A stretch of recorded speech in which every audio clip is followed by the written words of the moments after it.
As long as I got that 6'9" guy from Akron, I fear nothing. Throws it back to LeBron. I fear nothing. I go anywhere. 1 second left. Anytime. Has to shoot a three. I go to the Serengeti and walk through a lion's den. He made it! LeBron made a three to beat the shot clock. Give me 6'9", 262 from Akron, Ohio. Lakers lead 103-100. I'm there. Oh, I like that, Shannon. I see you grinning. LeBron came through when it mattered most last night against the Warriors. He finished with a 22-point, 11-rebound, 10-assist, triple-double in the 103-100 win. He also hit the game-winning three-pointer with a minute to go. The Lakers will now face the Suns in the first round as their quest to repeat continues. Chris Broussard still with us. So, Chris, from what you saw last night, can the Lakers repeat as champs? Jen, if I take your question literally, can they? Can they? I think the Lakers are one of 5 teams that I wouldn't be just absolutely shocked if won the championship. The Lakers, the Clippers in the West, Philadelphia, Milwaukee, and Brooklyn in the East. Now, I've got my favorites. I'm picking Brooklyn and the Lakers in the finals, but I wouldn't be just floored if any of those teams won it. So can, yeah. Will? I don't think so. The Lakers, after what I saw last night, and I picked Brooklyn before that, I think the Lakers are more vulnerable than I even expected.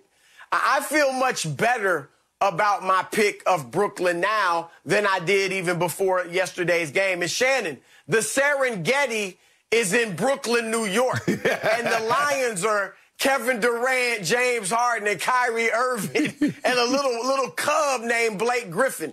But the Lakers, obviously, we saw it. I mean, we all saw it last night. LeBron is not, at this moment, even close to 100% physically.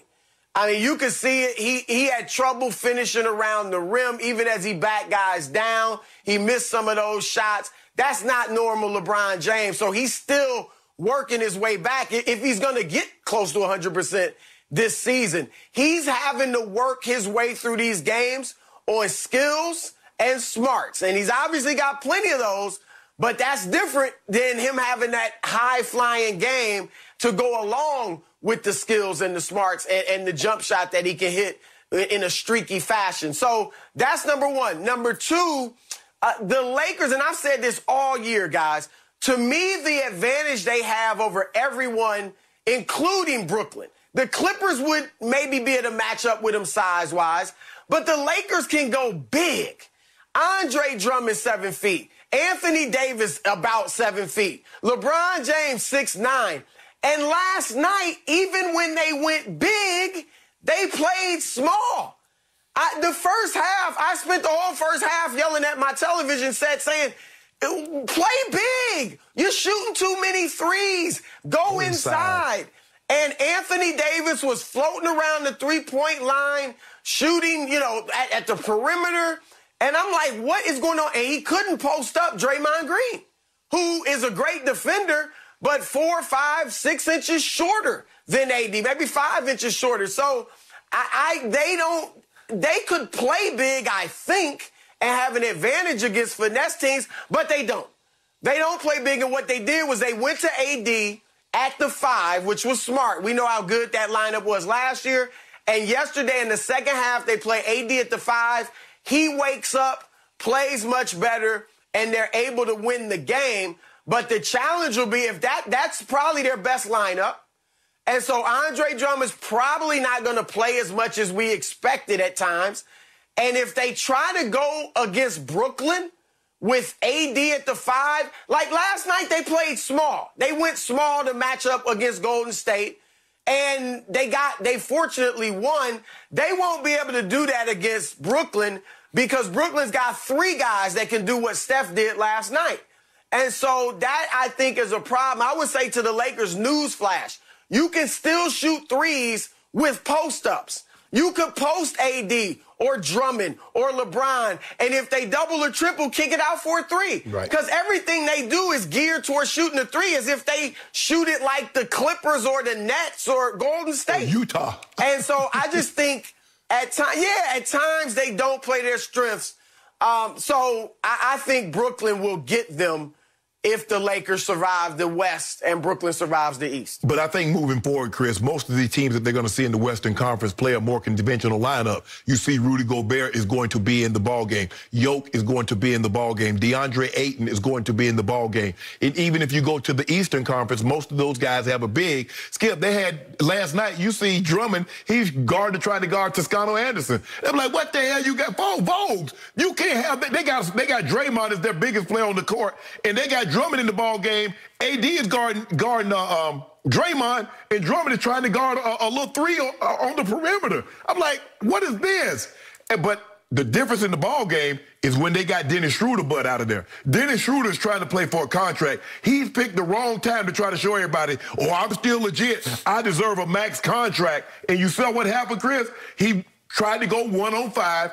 Frankie V called timeout, got his butt out the ball game, got Caruso back in the ball game. You might be talking about playoff Caruso because you see what he did. Oh, the Caruso. I think he's your new. The Caruso. He's your closer. Don't do that, Skip. Well, he is. You see what he's talking about, Chris? He closed last night.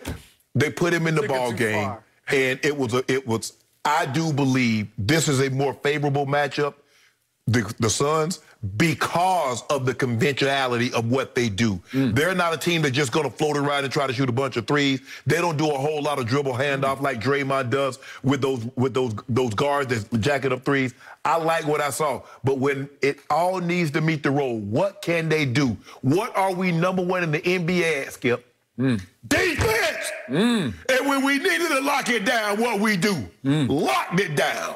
So if the rubber needs to meet the road against the Suns, against the Clippers, against Utah, against Denver, or if we go over there and see that three-headed monster at the Brooklyn, got something for them too. Think about what I just said to you.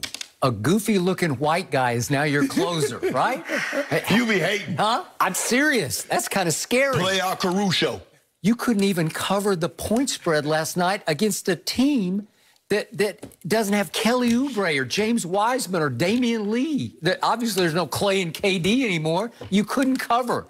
I was highly unimpressed with the whole night. Yeah. And what have I told you? Your guy, the big penguin, a.k.a. Kareem Abdul-Drummond, Andre the Giant, he does not fit. What happened in the first half? He clogged the lane, and he stopped the basketball. It's what you don't want. They were much freer and more open. You got AD camped more down where you need him to camp when you got the big penguin out of the way. Skip, but that great game that AD had against Phoenix, the 42, 12, 5, 3, and 3, the big penguin was on the court. He was there occasionally, but he was not much of a factor.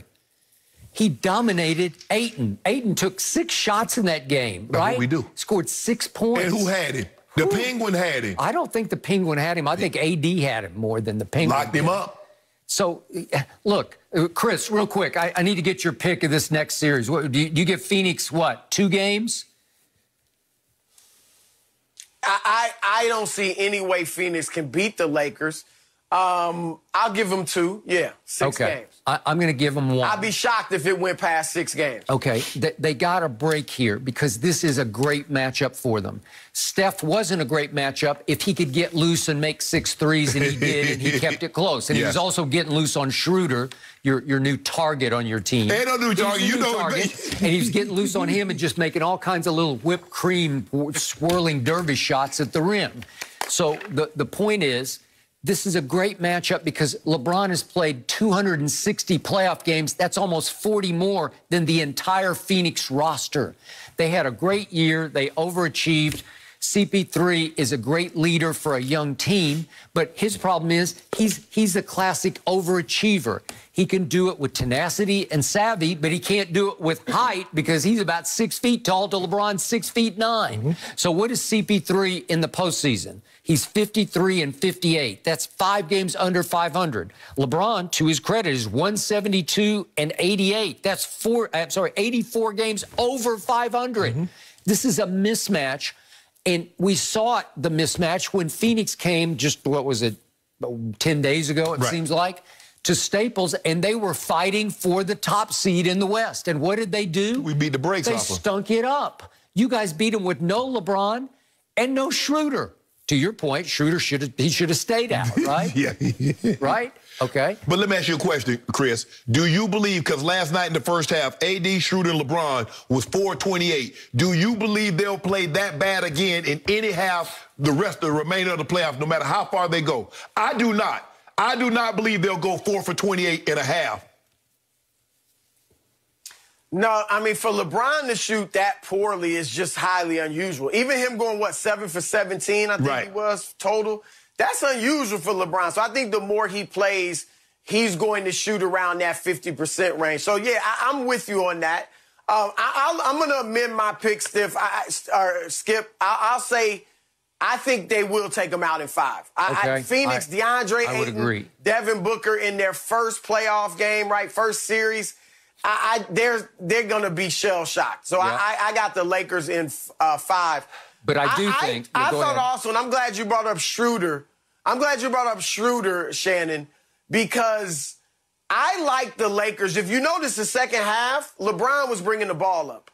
LeBron was like playing point for the most part. And we've seen this year he's been off the ball more. And I've liked some of that, him at the elbow or on the wing.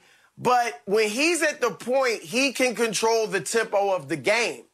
And I think that's big for them. They might not need it as much against Phoenix, but going forward, I like LeBron handling the ball as the point guard and AD at the center. I think that gives the Lakers their best chance to repeat. I agree. But I do think that going forward, LeBron needs to start